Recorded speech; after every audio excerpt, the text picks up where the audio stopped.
So we are beginning with the fourth tablet in the book. These are, this is now new territory, newly translated material, not previously available in English, although I think most of these have been available in the original languages, Persian and Arabic. They add flavor and context and I think a three-dimensionality to the concept of spiritual journey. And what we'll be doing is reading through them and seeing if we can map the ideas in these tablets onto the stages that we've already discussed. Thinking of the seven valleys maybe as the backbone of our thinking about spiritual journey, but realizing that even the seven valleys don't encompass the totality of it. We were talking last session about a tablet that seems to go beyond the seven valleys. You know, there is something beyond fana, there is something beyond annihilation, which is another stage that isn't explicitly given a valley in the seven valleys. And then there's even a stage beyond that, which is mentioned in Gems of Divine Mysteries, but not mentioned in the seven valleys. But it was mentioned in the shorter tablet that we looked at last week. And I think we'll find an allusion to that further stage also in one of the tablets that we'll hopefully get to today. But let's first of all read through tablet number 4. And this is just a short, delightful sketch of almost the seven valleys in miniature. It doesn't have a formal name, although it could be called the Tablet of the Seven Steps, because Baha'u'llah, addressing the recipient of the tablet, tells him to set out from his abode and take 7 steps upon the earth, and with each step complete a stage of the journey.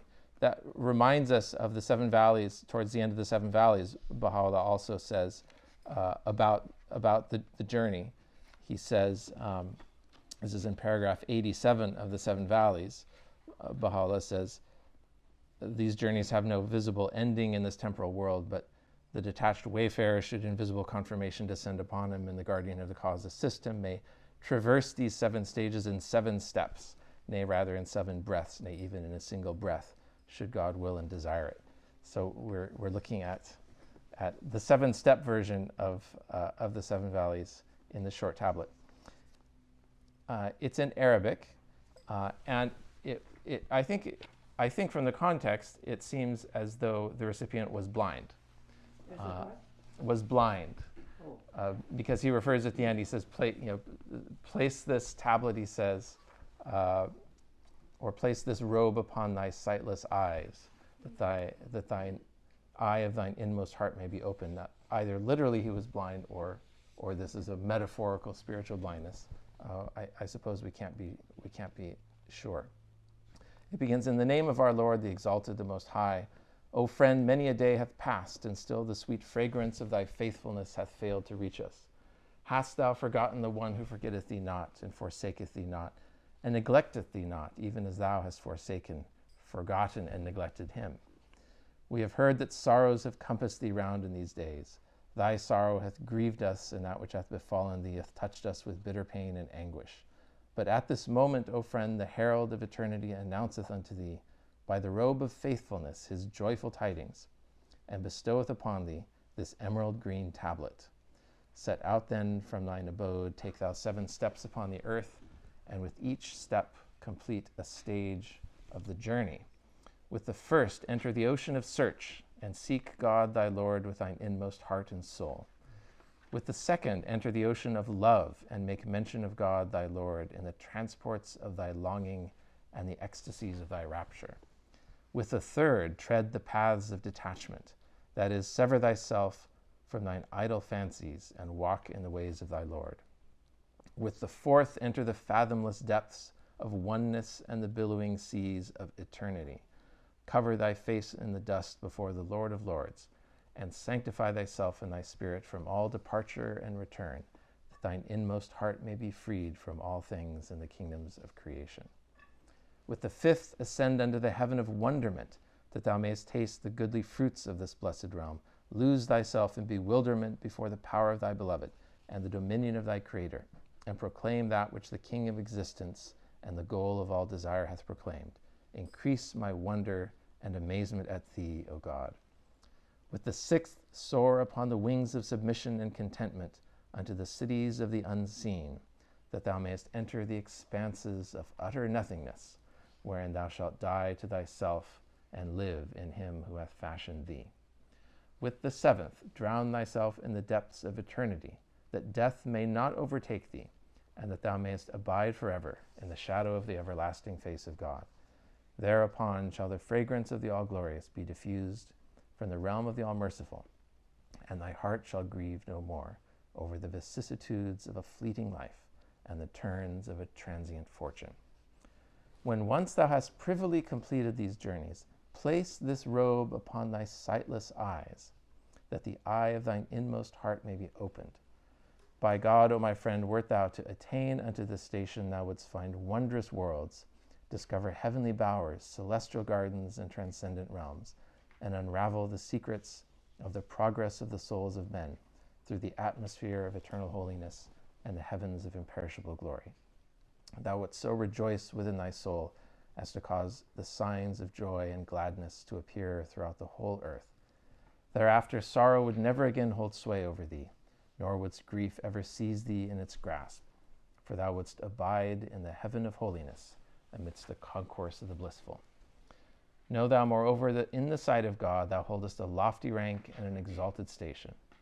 Remove not thyself from the company of his servants. Rather do thou gather them together in the cause of God, and admonish them in his days. Rely upon God in all thine affairs.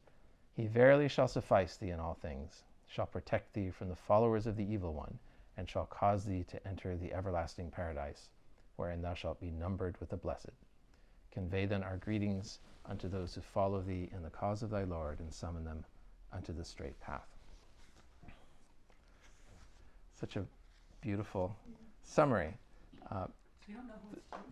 We don't know who it's to, and we don't know the relative timing for all of these tablets. None of them are dated, so we don't know. I'm not sure how much it would even help us to know were they written before or after the seven valleys or the four valleys. They all, in any case, form, I think, a pretty seamless whole. One interesting thing about this list of stages is that it differs slightly from the seven valleys, and the fact that when in these various tablets where Baha'u'llah talks about spiritual journey, there's slight variations in how he describes it, I think itself is a really important bit of information. That Baha'u'llah himself did not think of this in absolutely crystallized fashion. That this is the way it is for everyone at all times, and the fact that there's variations, and depending on who he's speaking to, he can vary it slightly. So for example, in between paragraphs 5 and 6, he switches the oneness, or he adds a valley or a stage, which is detachment, which is not explicitly there in the seven valleys. Although likewise in Attar's version of Conference of the Birds, the valley of detachment precedes the valley of unity, and so in a way this follows a bit more of that template. Although the word is slightly different. The word for detachment here, although in Attar it's actually the same word for contentment, and we talked about that a few sessions ago. Here it's actually it's a different word. It's inqita, as opposed to istighna, which literally more means detachment, whereas the detachment in Attar is a little bit more like the contentment in the seven valleys. And also in paragraph 6, where he refers to the depths of oneness, it's not tawheed here, it's fardaniye, which is more like singleness than oneness, but very, very similar concept. But the point is that there's slight variations.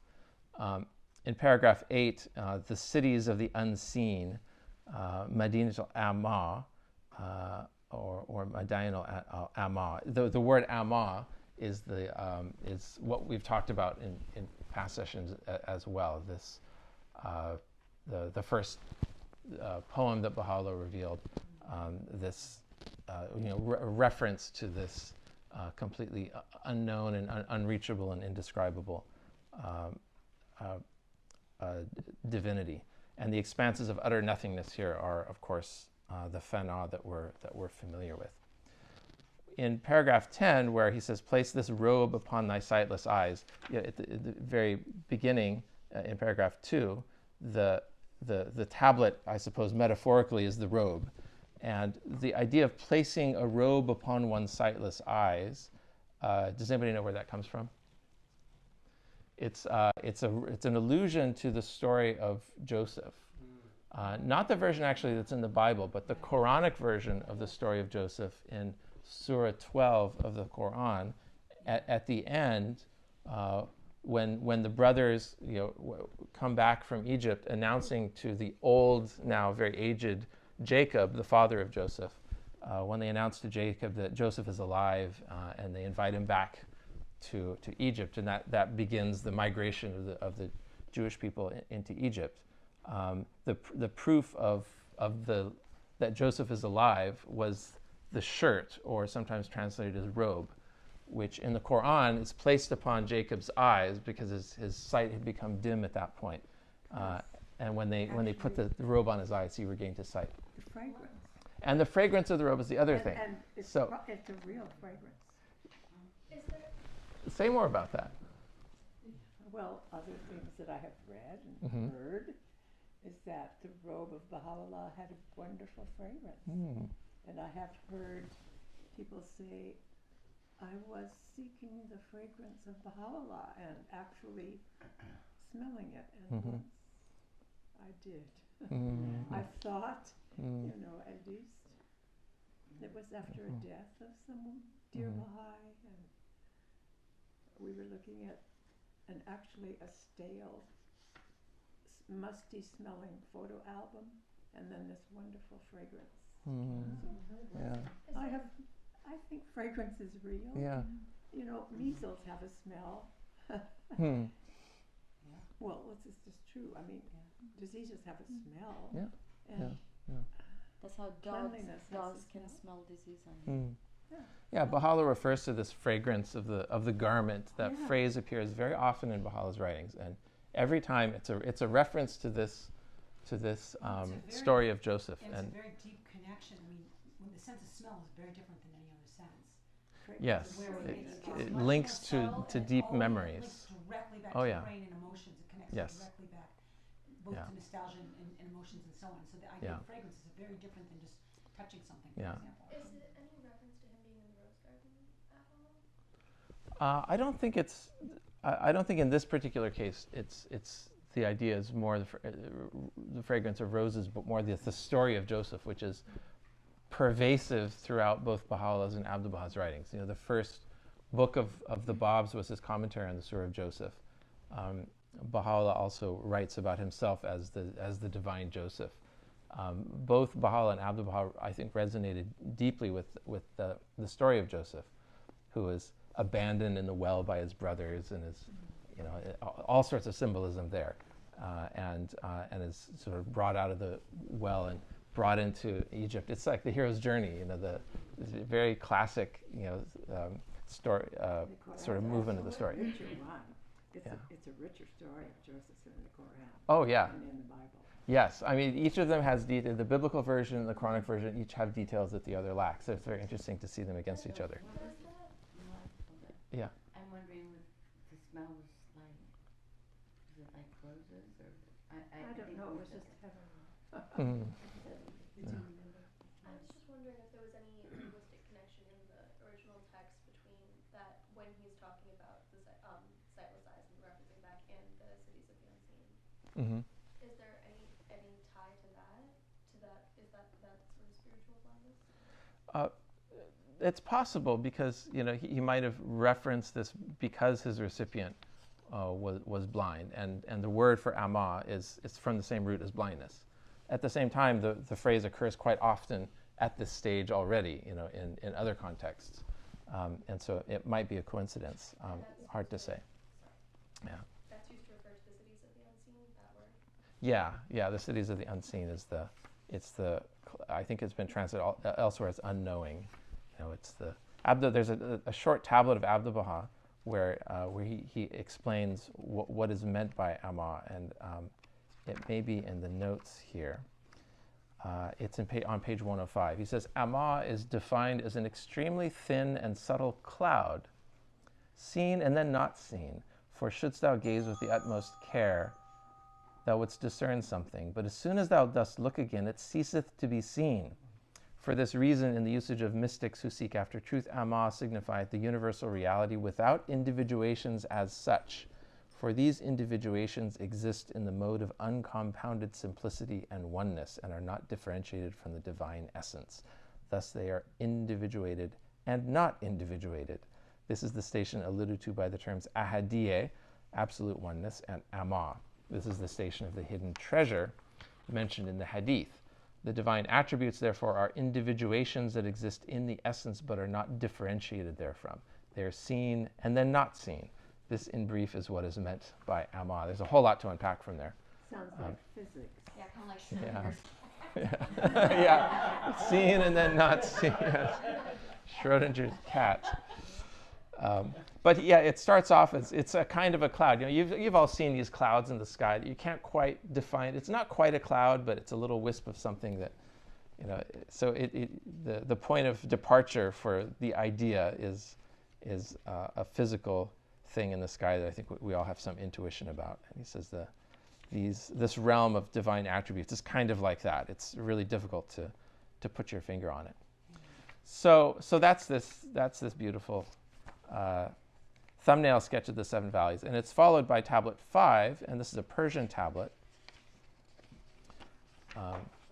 We know the recipient, his name is Shams, but that doesn't tell us that much. There was, I think, more than one follower of Baha'u'llah named Shams. Are these all, though, from the Baghdad era?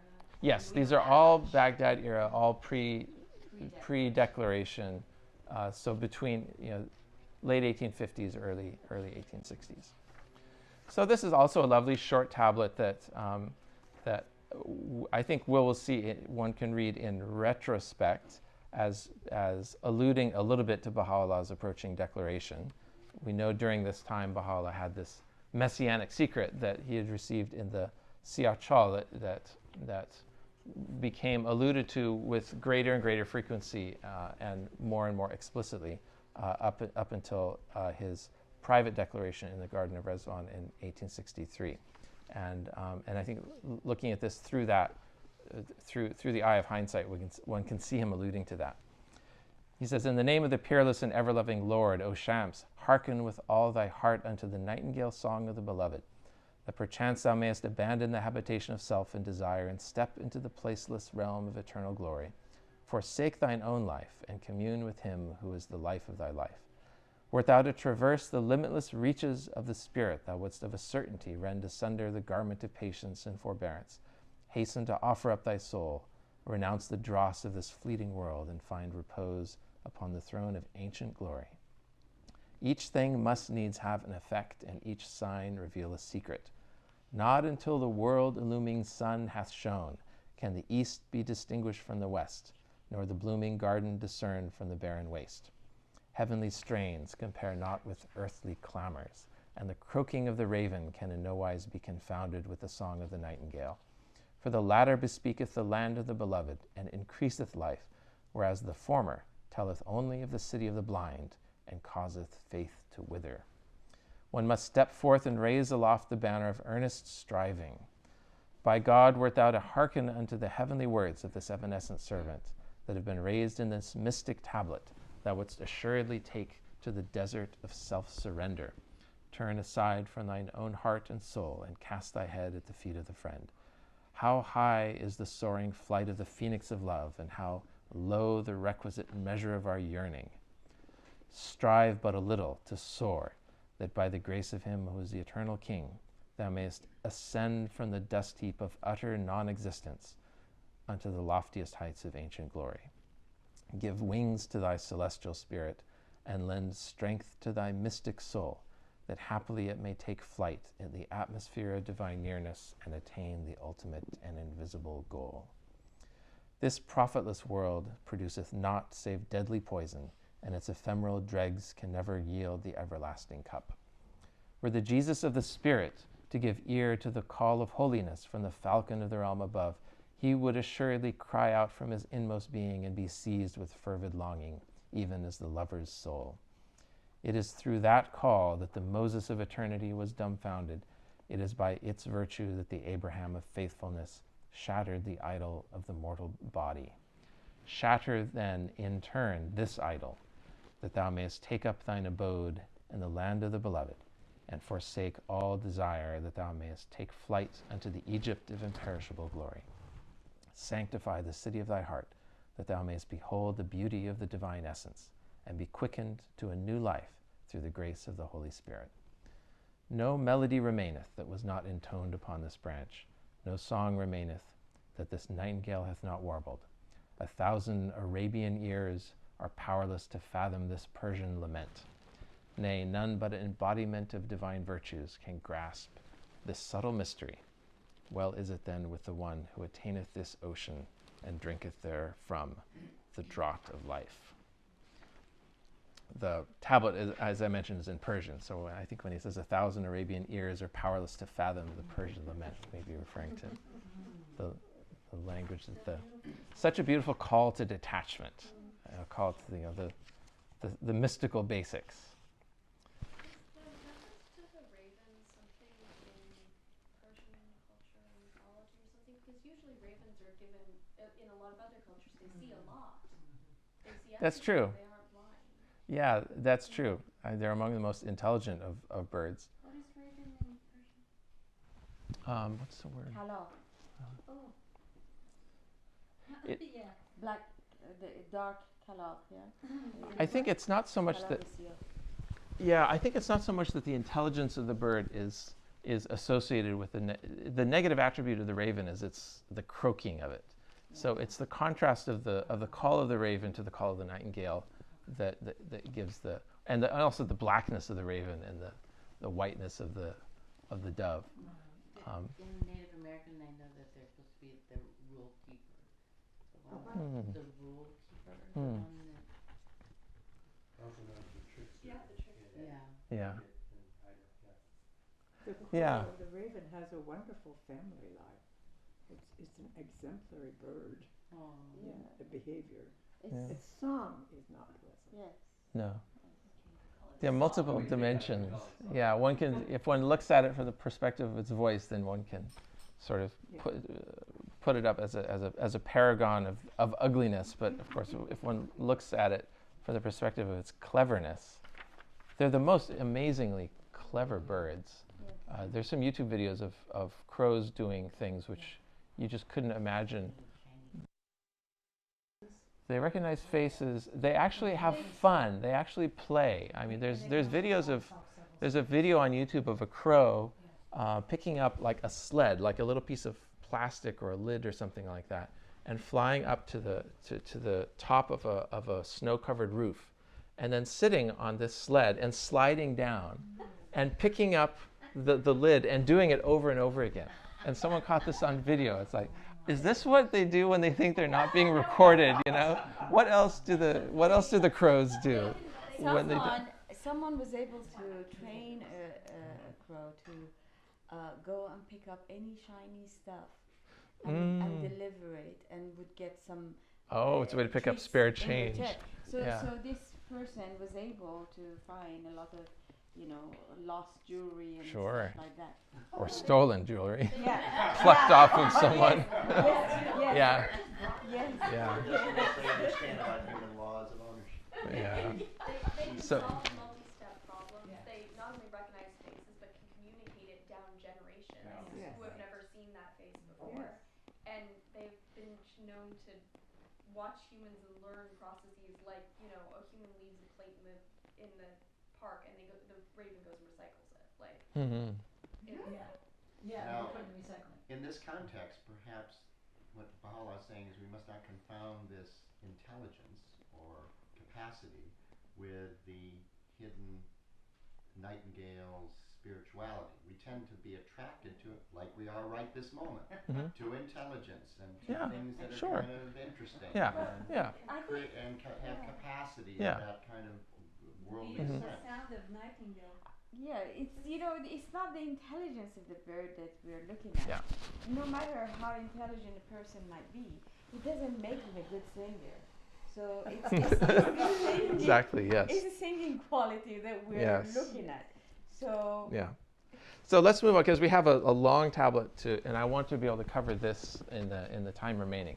This is the tablet number 6, and there's really a lot of meat in this tablet. Again, this one does not have, as most of the 20,000 tablets of Baha'u'llah, does not have a formal name, although it might be called the Tablet to the Lionhearted Soul.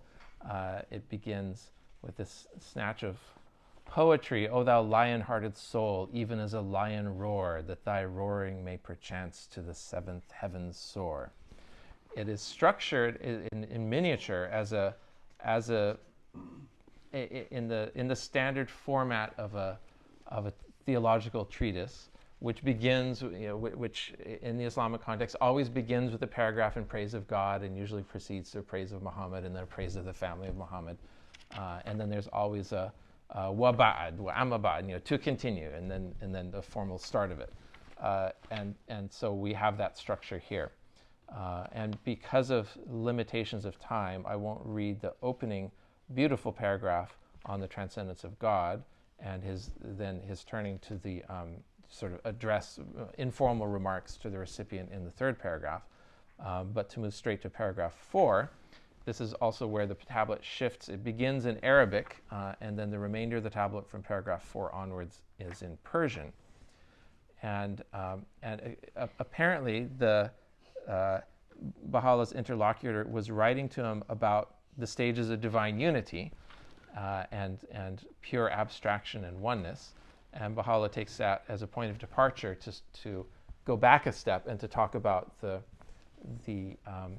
let's say, the shape of the spiritual journey in a very complementary way that we've seen Baha'u'llah discuss it in the 7 Valleys and Gems of Divine Mysteries. So let's hear how Baha'u'llah does it in this tablet. He says, to continue, thy letter, which was a repository of the pearls of celestial knowledge, was brought before this exile. God be praised, it rolled up the scrolls of separation and remoteness and spread out in their stead the realms of nearness and reunion. Methinks through the water of thy longing the fire of separation was changed into coolness and safety. In truth, a perfect meeting was attained through thy letter, and through thy mention of the stations of divine unity, this is Tawheed, and the signs of pure abstraction and oneness, it lifted from the world the veils of limitation. Actually, all of these words rhyme. Stations of divine unity is Tawheed, pure abstraction is tajreed, oneness is tafreed, and the veils of limitation are tahdeed. So the whole thing really sings in the original Persian. And this notwithstanding that even the limitations of the world of existence are praised and cherished by the wayfarer.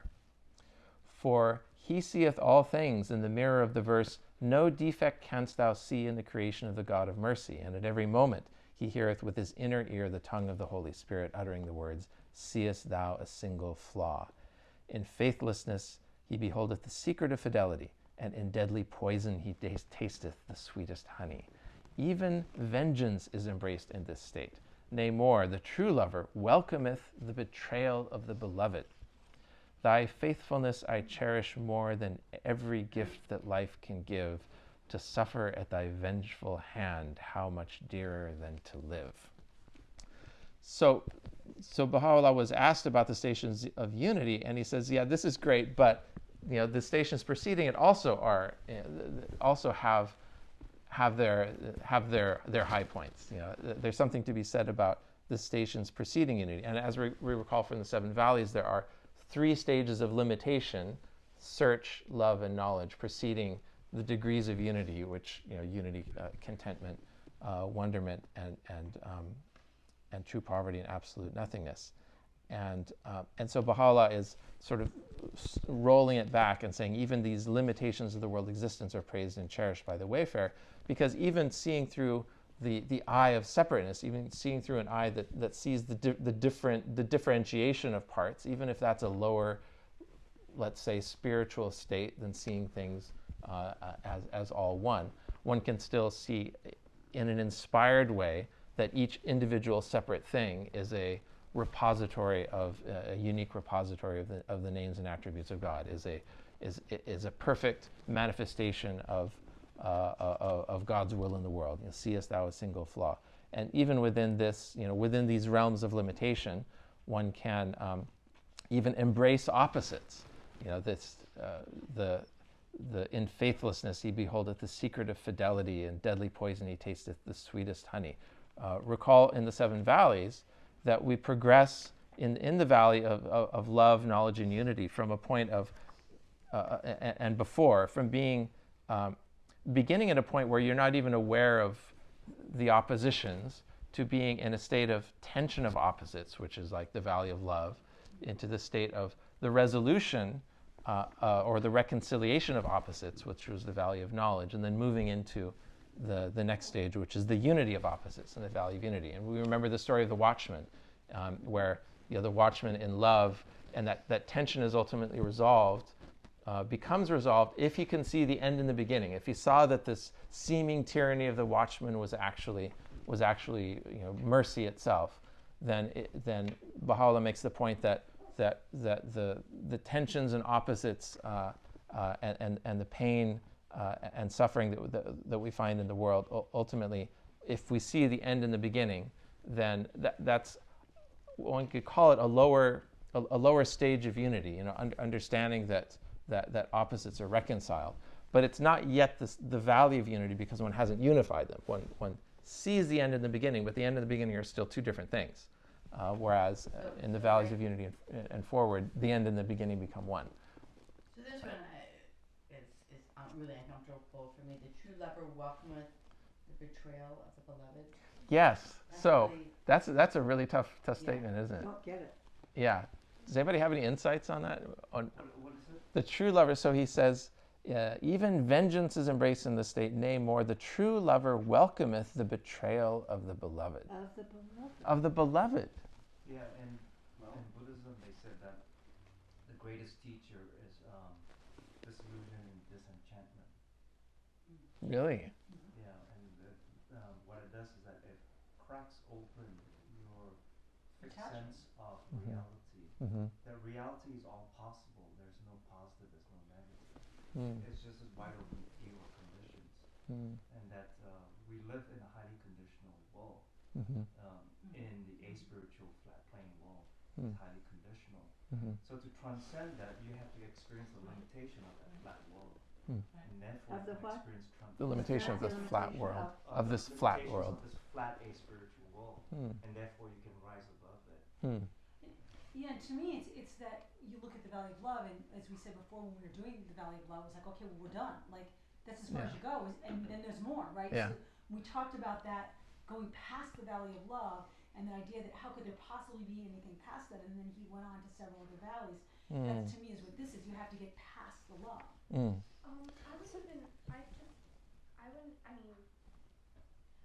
It also, that statement really bothers me, but just thinking about it, the thing that I can take from it, and maybe this is a very simplistic view to take, but more the concept that love is unconditional. Ever since the manifestation of Jesus, this has been played out.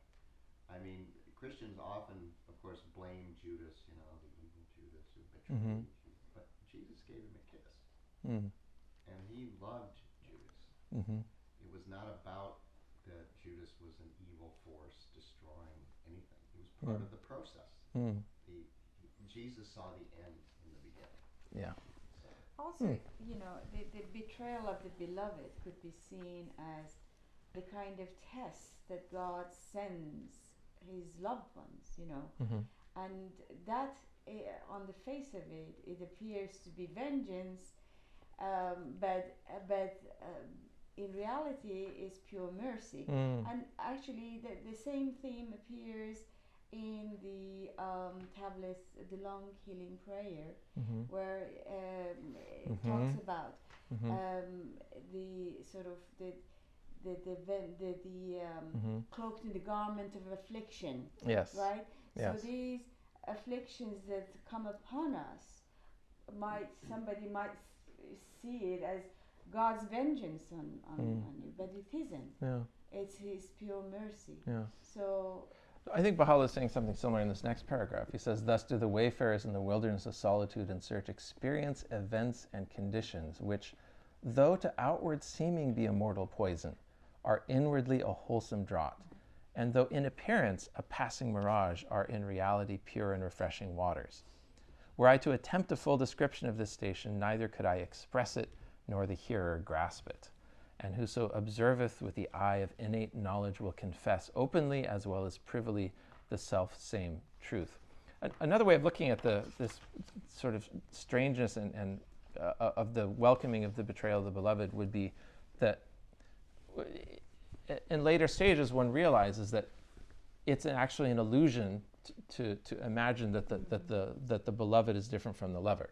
I mean, when one reaches a higher degree of understanding, one understands that the lover and the beloved are one.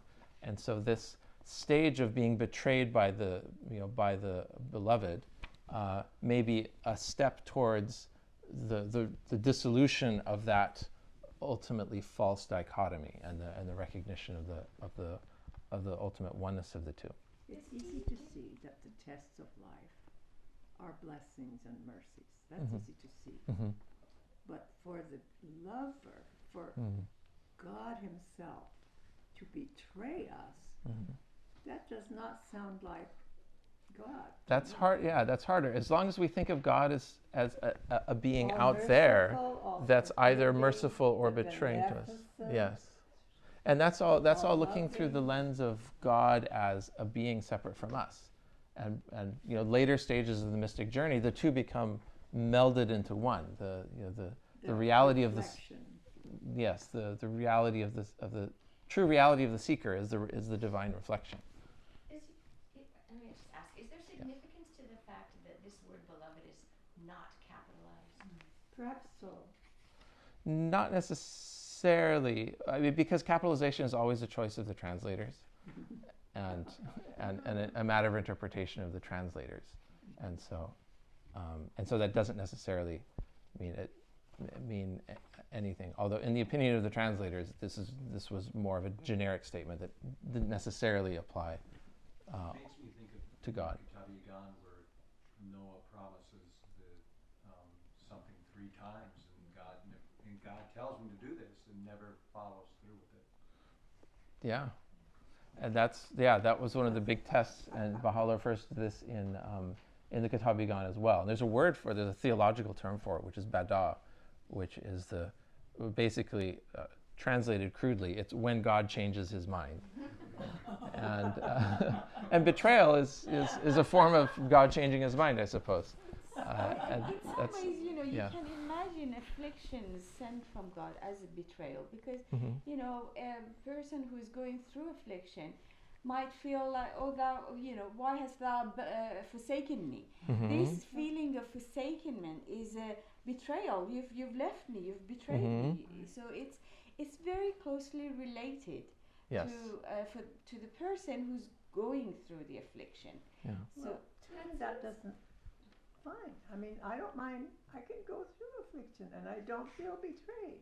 And I've never been betrayed. And so this is what's hard for me to see. That Let's forge on, because I think we're going to directly deal with this in the next 2 paragraphs. I'm sorry. Yeah. You've passed the valley. That's Yeah. There's one question I want to throw in there. That quatrain he has in there, is that quoting something? Which one? The big. Oh yeah. What was it? He's usually quoting from some mystic poet or other, and it's usually Rumi. Yeah, it's Rumi here. Yeah, it's 80% of the time it's going to be from the Masnavi of Rumi. So let's keep going, because I think Baha'u'llah is going to answer exactly the thing we're talking about. He says, as to perceive differences, these can be attributed to the diverse stations that have been attained by them that tread the path of search and mystic knowledge. Thus, at one time, the wayfarer beholdeth the lover hastening in search of the beloved through the wilderness of desolation.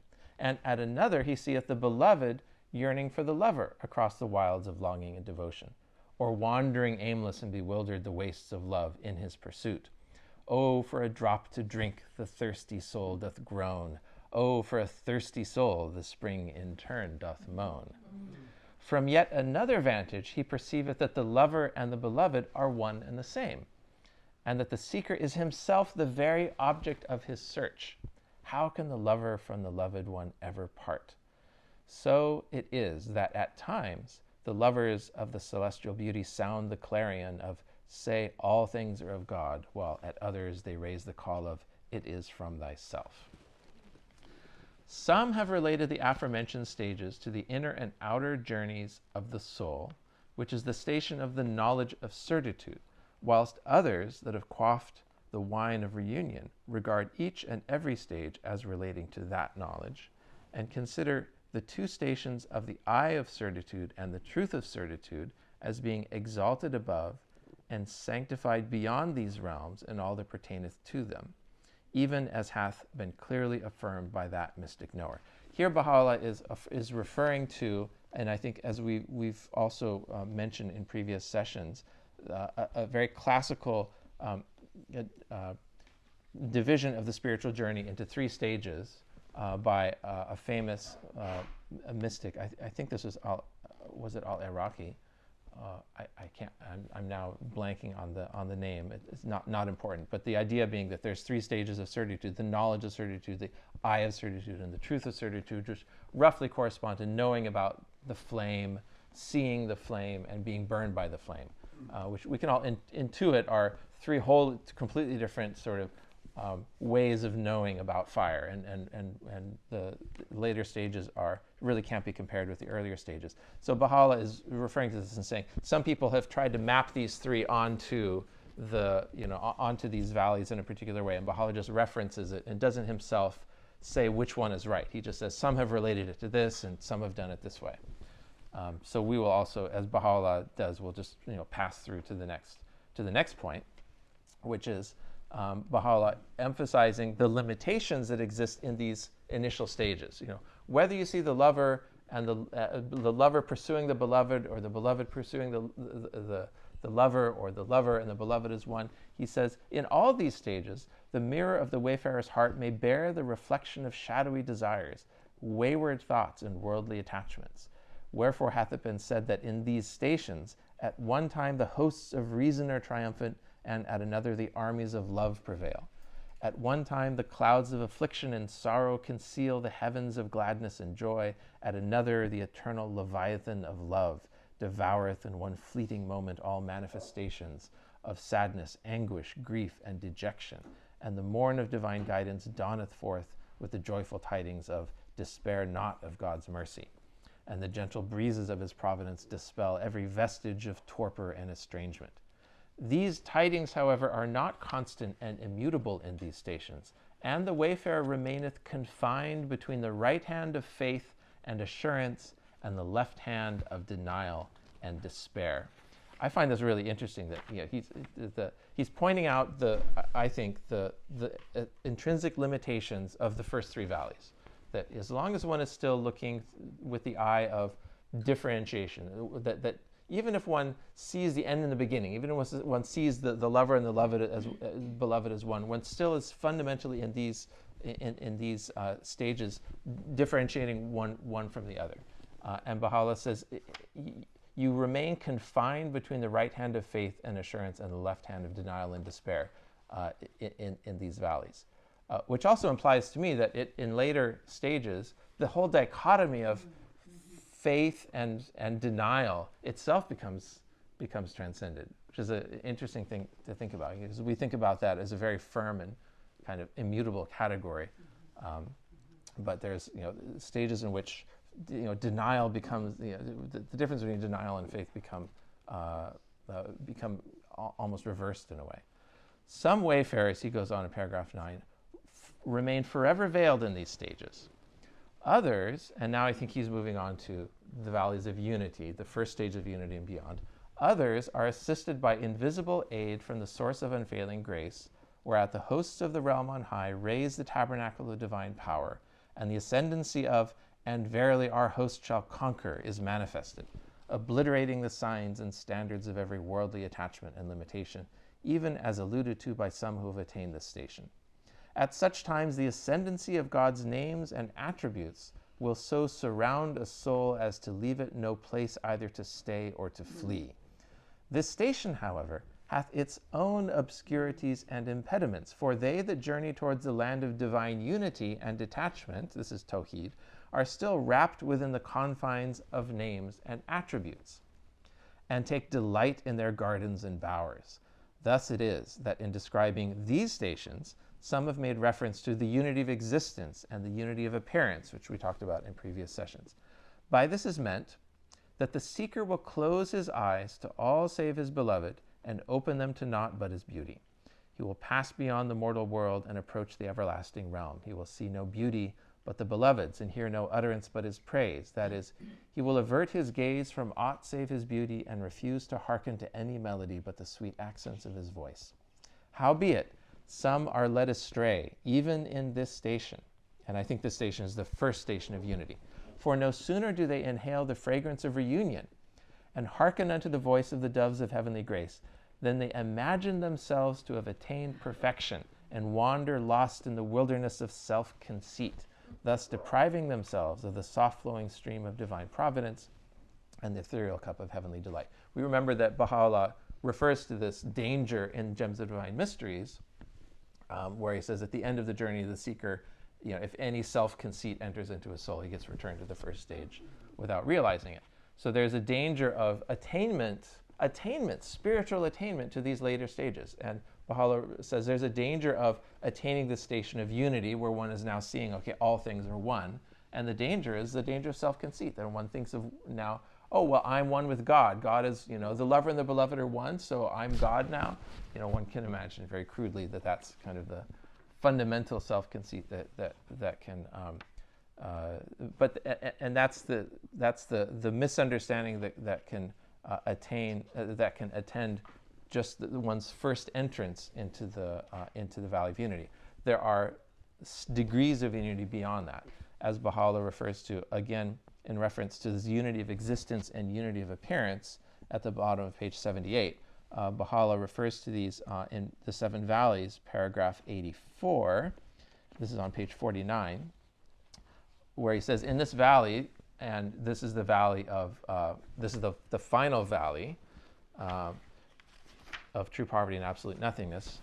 In the Seven Valleys, Baha'u'llah says, in this valley the wayfarer passeth beyond the stages of the unity of existence and the unity of appearance and reacheth a unity that is sanctified above both of these stations. And we've talked about this, I think, more than once, that this makes clear that there are different degrees of unity, and there are earlier degrees and later degrees. And the earlier degrees are associated with these Sufi concepts of Vatat Wujud and Vatat Shuhud, the unity of existence and the unity of appearance. And Baha'u'llah says these are, in the end, more limited conceptions of unity, and that there's a still higher degree of unity. What is that still higher degree of unity? It has something to do with detachment from the realm of names and attributes, passing beyond names and attributes themselves. I think Baha'u'llah refers to this in the Tablet of Visitation to Abdu'l-Baha, where he says that there's a beautiful phrase about being detached from all things within thy holy precincts. At one point in that prayer, there's an idea that at some point even the divine names and attributes, the ones that we venerate as our only signposts to the divine in the world, at some point even those become a barrier. And just like the good deeds of the righteous are the sins of the near ones, the good deeds of the righteous is understanding and venerating these names and attributes, but they're the sins of the near ones, because the near ones realize that even the names and attributes are veils. And this is, I think, where Baha'u'llah comes to the last stage, which is where one is beyond names and attributes, and that's we described that in last session's tablet, and connected it to the last valley of the Gems of Divine Mysteries, which is beyond fana, beyond bara, beyond eternal life, and self-annihilation is this valley that has no name or mention, that is beyond names and attributes. So I think we can map this last stage, which is paragraph 10, onto that final stage of the mystic journey, which for Baha'u'llah is the dissolving of all things. Not just oneness, it's beyond just seeing everything as one. I suppose it maps onto the two concepts in Arabic. There's two words, and I think we've referred to this in previous sessions as well. There's vahidiyya and there's ahadiyya. There's oneness, or rather there's unity and there's oneness. There's unity, which is the coming together of things to form a single entity. There's human unity, which is the unity of a lot of different individual human beings, and they come together to form one whole. But there's something beyond that, which is oneness, which is the oneness of the number one, which has no inner articulations. It is just a whole, and there's no way, you cannot divide it into parts. And there are two words in Arabic which are very theologically, philosophically charged, which are vahidiyya and ahadiyya, which are these two degrees of unity. The lower degree of unity is the unity with our inner articulations, and then the higher degree of unity is the unity that has no inner articulations. To talk about or think about the divine reality or God at that level is to think about God beyond names and attributes, because the inner articulations are the names and attributes. So this is, I think, the stage that Baha'u'llah describes in paragraph 10. He says, "Yet others, assisted by the grace of the everlasting friend, consume these veils with the fire of his love and step into the meads of ancient glory. That is, forsaking the wilderness of the unity of existence, they attain unto the ultimate abode of the true appearance of the divine unity." Here we have a phrase, Tawhid-e Shuhudi, which I'm not sure if there's a history of this phrase in the Sufi literature. So clearly will they witness this in this stage, God's all-encompassing mercy, that in every created thing, both in the world and in the souls of men, they will behold him who hath been interpreted as the holy outpouring. There's a lot to unpack from that. No longer will they close their eyes to any beauty, nor stop their ears from hearkening to any voice, for there is no prohibition in this stage, and no debarment, inasmuch as in all things they will discern with both their outer and inner eyes the revelation of the signs of him who is the King of all names and attributes. And in every atom they will find a door that leadeth to the garden of divine unity and the city of pure abstraction. Wherever I turn my gaze, 'tis thee whom I behold. So entirely will the hearts of the wayfarers be transported by longing for the ecstasies of this station, that they will come to conceive no stage apart from this stage, to see themselves as abiding within the court of the beloved and circling round his sanctuary, and to consider it as the ultimate abode of them that search and the uttermost station of such as have attained. And just to finish it off, a myriad names and attributes have been ascribed to these degrees and stations, which I am disinclined to mention here. It is indeed solely because of thy longing and devotion that I have engaged in such ephemeral and limited topics. And this, notwithstanding that speech is the greatest evidence of the worth of the speaker, and guideth unto the recognition of the source of guidance. For no more complete and enduring proof hath been or will be vouchsafed unto man from the empyrean of everlasting glory than words and utterance. This verily is a self-evident truth for the braying of the themselves, although I think it's implied in paragraph 9 where he says where he says that they that journey towards the land of divine unity and detachment are still wrapped within the confines of names and attributes and take delight in their gardens and bowers. And so I think that implies that the next stage involves a freedom from an abstraction from names and attributes. But to come back to this holy outpouring, this provides a lovely point of connection with the Kitab-i-Igan, where one of the themes of the Kitab-i-Igan, in part 2 of the Kitab-i-Igan, is Baha'u'llah talks about the 3 degrees of the 3 degrees of divine revelation. And there's the most holy outpouring and the holy outpouring and the universal revelation. It's a very technical discussion that is connected to, it has a background also in Sufi literature. And it's 3 ways of thinking about how the divine mercy is manifested, or in 3 different ways in which it exists. And the overall context is Baha'u'llah is describing what is meant by attainment to the divine presence, because certain literal readers of the Quran would say, well, attainment to the divine presence has been promised, it hasn't been attained, and so this is the question of the uncle of the Bab that gave rise to the Kitabigan, and so therefore the Bab can't be who he said he was. And Baha'u'llah interprets the meaning of attainment to the divine presence in these three different degrees. And the first degree is the most holy outpouring, which Baha'u'llah says it's the Faiz-e Aqdas. It is the revelation of God to his own essence. It's the fourth degree of love from Paris Talks. The love of God for his own essence, which is a form of divine revelation, but it's divine self-revelation, which is not manifest in the world and is a pure abstraction from our perspective. The second one that Baha'u'llah describes is the lowest one, which is the universal revelation, that divine revelation which is visible within every atom. And Baha'u'llah says that is attained at every moment of every day. And that neither of those two are what the Quran refers to by attainment to the divine presence. That leaves the third, which is the middle tier, also the middle tier of the ringstone symbol, which is the Faiz-e Muqaddas, or the holy outpouring here in paragraph 10 of this tablet, which Baha'u'llah associates with the prophet or the manifestation. So it's a very long-winded way of saying Baha'u'llah is bringing it back, sort of at the end of the spiritual journey, he's bringing it back to seeing within every created thing this holy outpouring, this Faiz-e Muqaddas, which is ultimately a sign of the reality of the manifestation, which is shining within everything. It's sort of as if the farther you go, you get to mystery, and you can't understand it. Yes. That's the farthest we can get. Yeah. Is that we don't know.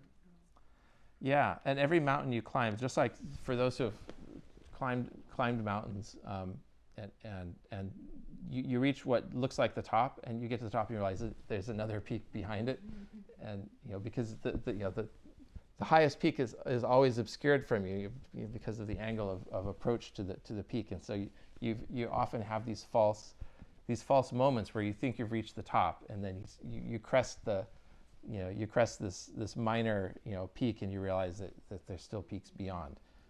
The spiritual journey, I think, is a little bit like that. You think you reach the top, and you realize there's always a higher peak beyond. Mount St. Helen had a thing called False Peak. Yeah. So anyway, these tablets, I think, are such a valuable addition to what we previously had, which was just the 7 valleys and the 4 valleys, and they give us so much, just different angles of approach to ultimately what is the same topic. And I think we could almost map it out, and having read through these, and we'll have one more go at it with the 4 valleys in our next session, and we may sort of manage to do the whole thing in one session. We'll see. But I think collectively they give us a 3-dimensional picture of spiritual journey that for sure I think will shake us loose from any tendency we may have to think of it as some kind of crystallized, fixed thing. But it's a very fluid thing. It's described differently to different people, although it's not, it's just not randomly described to different people. There is a coherence behind it, and the coherence has to do with how the stages that the seeker goes through in terms of to what degree they see the unity of things. There's lower degrees in which one sees distinctions, higher degrees in which, one understands that things are unified, but still there's still higher degrees of unity in which names and attributes themselves dissolve. So that's probably enough for one day. In this kind of more open, fluid way, so that we avoid the traps of name and attributes. This idea of the name and attributes being a trap is definitely a warning that's issued here and elsewhere. And how does one avoid being trapped by that? Because from one perspective, the names and attributes are great goals to attain, to embody them in one's own life and actions. They are divine. They are, but depending on what side of them you're looking at, you're either looking up to them as a goal to strive for, or you're looking behind as, oh, these are part of the veils of the world that one ultimately wants to transcend. And it has to be looked at as a phase of growth and development, So if you haven't developed and acquired the station, some of these names and attributes, which we're all meant to, then that's something that we have to strive towards. But for a person that has surpassed all these, then they might be looking back. Whereas for the rest of us, we're still looking up. Yeah.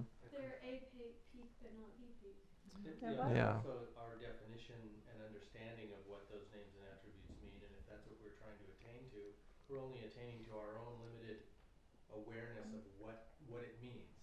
Yeah. And when you let go of that, perhaps you can move beyond. Yeah.